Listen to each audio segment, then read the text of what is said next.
ഉണ്ണിമിശിഹായിൽ സ്നേഹം നിറഞ്ഞവരെ, ലോകരക്ഷകന്റെ ജനനം സാഘോഷം കൊണ്ടാടുവാനായി ലോകം മുഴുവൻ ഒരുക്കം ആരംഭിച്ചിരിക്കുന്നു. ദൈവം മനുഷ്യനോടൊപ്പം പിറന്നു എന്നത് ഇന്നും അത്ഭുതപ്പെടുത്തുന്ന ഒരു ചിന്താവിഷയമാണ്. ഈ ചിന്തയ്ക്ക് കൂടുതൽ ഘനം വയ്ക്കുന്നത് അത് അനാദിയിൽ നിശ്ചയിക്കപ്പെട്ടത് പഴയ നിയമ പ്രവചനങ്ങളുടെ പൂർത്തീകരണവുമായിരുന്നു എന്ന തിരിച്ചറിവിലേക്ക് കടന്നു വരുമ്പോഴാണ്. അത്തരത്തിലുള്ള പഴയ നിയമ പ്രവചന ഗ്രന്ഥ താളുകളിലൂടെ നമുക്കൊരു യാത്ര നടത്താം. ഉൽപ്പത്തി 3:15. നീയും സ്ത്രീയും തമ്മിലും നിന്റെ സന്തതിയും അവളുടെ സന്തതി തമ്മിലും ഞാൻ ശത്രുത ഉളവാക്കും, അവർ നിന്റെ തല തകർക്കും. ആദ്യ മാതാപിതാക്കളുടെ ആദിഭാവത്തിന്റെ പശ്ചാത്തലത്തിൽ ദൈവം സാത്താൻ പ്രതിരൂപമായ സർപ്പത്തോട് പറയുന്ന വചനമാണിത്. ഹവ്വായുടെ വംശപരമ്പരയിലൂടെ തന്റെ പുത്രനെ ലോകരക്ഷയ്ക്കായി ദാനം ചെയ്യുവാൻ പിതാവായ ദൈവം നിശ്ചയിച്ച പുണ്യ നിമിഷമായിരുന്നു അത്. വീണ്ടും സംഖ്യയുടെ പുസ്തകം 24-17 വാക്യം. യാക്കോബിൽ നിന്ന് ഒരു നക്ഷത്രം ഉദിക്കും, ഇസ്രായേലിൽ നിന്ന് ഒരു ചെങ്കോൽ ഉയരും. അതെ, കാലിത്തൊഴുത്തിൽ പിറന്ന ആ ശിശു ലോകത്തെ നയിക്കാനുള്ള നക്ഷത്രവും കരുണാപൂർവമായ നീതിയുടെ ചെങ്കോലേന്ത്യ രാജാവുമായിരുന്നു. രാജാക്കന്മാരുടെ രാജാവായ യേശുവിനെ വണങ്ങാനെത്തിയ വിവിധ രാജാക്കന്മാർ എളിമയുടെ വിനയത്തിന്റെ മാതൃക നമുക്ക് മുന്നിൽ വരച്ചു കാട്ടുന്നു. ജനതകൾ നിന്റെ പ്രകാശത്തിലേക്കും രാജാക്കന്മാർ നിന്റെ ഉദയശോഭയിലേക്കും വരുമെന്ന ഏഷ്യ പ്രവാചകന്റെ വാക്കുകൾക്ക് ഇവർ സാക്ഷ്യം നൽകുന്നു. ഏഷ്യ 60:6. ഒട്ടകക്കുറ്റന്മാരുടെ ഒരു പറ്റം, ബിദിയാനിലെയും എഫായിലെയും ഒട്ടകക്കുറ്റന്മാരുടെ ഒരു കൂട്ടം നിന്നെ മറക്കും, ഷേബായിൽ നിന്നുള്ള ഒരു മരും.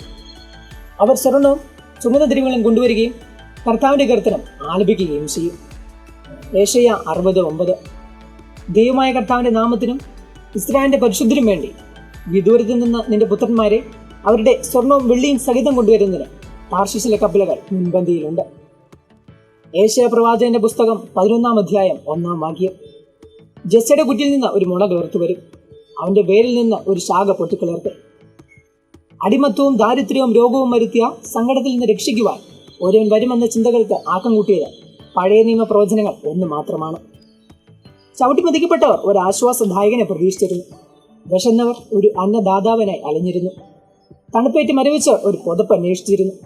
അപ്പോഴാണ് ദാവീദിന്റെ ഭവനത്തിൽ നീതിമാനായ ഒരു മുളയെ ഞാൻ കിളിർപ്പിക്കും എന്ന് ജെറമ്യാ വഴി അരുളി ചെയ്യപ്പെട്ട വാഗ്ദാനത്തിന് പൂർണ്ണത സംഭവിച്ചത്. ആഹാരമായി, ആശ്വാസമായി, ആലംബമായി ദൈവം മനുഷ്യന് ദർശനമായി.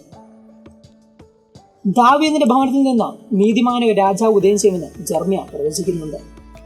ജെറമ്യാ 23:5.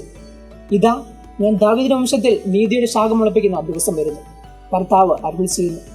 അവൻ രാജാവെ വാഴുകയും ബുദ്ധിപൂർവ്വം ചരിക്കുകയും ചെയ്യും. മിക്ക പ്രവാചകന്റെ വാക്കുകളിലൂടെ അനാദി മുതലുള്ള ദൈവതിരുമൻ സ്നാഴം മനുഷ്യഹൃദയങ്ങളിലേക്ക് ഒന്നുകൂടി ഊട്ടിയുറപ്പിക്കപ്പെടുന്നു. മിക്ക 5:2. ബദ്ലേം, എബ്രാത്ത യൂദാ ഭവനങ്ങളിൽ നീ ചെറുതാണെങ്കിലും ഇസ്രായേലിനെ ഭരിക്കേണ്ടവൻ നിന്നിൽ നിന്ന് എനിക്കായി ഉദയം ചെയ്യും. ക്ഷമയും വിശ്വാസവുമാണ് പ്രവചനങ്ങൾക്ക് ജീവൻ നൽകിയത്.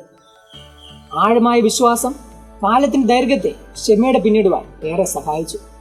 അതായിരിക്കണം ക്ഷമയോനെ, സകല ജനതകൾക്ക് വേണ്ടി അങ്ങ് ഒരുക്കിയിരിക്കുന്ന രക്ഷ എന്റെ കണ്ണുകൾ കണ്ടു കഴിഞ്ഞുവെന്നും അന്യായെ ജെറുസലേമിൽ രക്ഷ പ്രതീക്ഷിച്ചുകൊണ്ടിരുന്ന സകലരോടും ശിശുവിനെ കുറിച്ച് സംസാരിക്കുകയും ചെയ്യാൻ പ്രേരിപ്പിച്ചിട്ടുമുണ്ടാവുക. യുവതി ഗർഭം ധരിച്ച് ഒരു പുത്രനെ പ്രസവിക്കും, അവൻ ഇമ്മാനുവേൽ എന്ന് വിളിക്കപ്പെടും എന്ന ഏഷ്യ പ്രവാചകന്റെ വാക്കുകൾക്ക് പരിശുദ്ധ അമ്മ ആ പാതിരാവിൽ ആ പുൽത്തൊഴുത്തിൽ സ്വജീവിതം വഴി സാക്ഷ്യം നൽകിയപ്പോൾ ചരിത്രം ഒരു പുതിയ അധ്യായത്തിലേക്ക് ചൂടുമാറ്റി ചവിട്ടുകയായിരുന്നു. ദൈവം നമ്മോടുകൂടെ എന്നർത്ഥമുള്ള എമ്മാനുവേൽ എന്നവൻ വിളിക്കപ്പെടും എന്ന പ്രവചനത്തിന്റെ പൂർത്തീകരണമാണ് ഓരോ ദിവ്യബലിയിലും പുരോഹിതന്റെ കരങ്ങളിൽ ജനിച്ചു വീഴുന്ന ആ ശിശു കാലിത്തൊഴുത്തിൽ എന്നതുപോലെ ബലിപീഠത്തിൽ ആവർത്തിക്കുന്നത്. അനേകരുടെ പ്രതീക്ഷയുടെ സ്വപ്നങ്ങൾ കാണുവാനുള്ള, മുന്നോട്ട് പോകുവാനുള്ള പ്രേരക ശക്തിയായി തീർന്ന ആ പൈതലിനെ അനുദിനം ദിവ്യബലിയിൽ സ്വീകരിക്കുന്ന നാം ഓരോരുത്തരും അതേ ഉത്തരവാദിത്തത്തിൽ ആ ശിശുവിനോടൊപ്പം പങ്കാളികളാകുന്നു. വാഗ്ദാനങ്ങളിൽ വിശ്വസ്തനായ ദൈവത്തിന്റെ കയ്യൊപ്പ് പതിഞ്ഞ പാതിരാവിന്റെ ഓർമ്മ പുതുക്കലാണ് ഓരോ ക്രിസ്മസും. ഇവയ്ക്കെല്ലാം അടിസ്ഥാനമായി നിലകൊള്ളുന്ന പഴയ നിയമ പ്രവചനങ്ങളെ ഒന്നുകൂടി നമുക്ക് മനസ്സിൽ ആലേഖനം ചെയ്യാം. അങ്ങനെ ആഗതമാകുന്ന ഈ മംഗളവാർത്താക്കാലം കൂടുതൽ അർത്ഥപൂർണവും അനുഗ്രഹദായകവുമാക്കാം എന്ന ആശംസകളോടെ ഏവർക്കും ആഗതമാകുന്ന ക്രിസ്മസ് പുതുവത്സരാശംസകൾ നേരുന്നു. നന്ദി.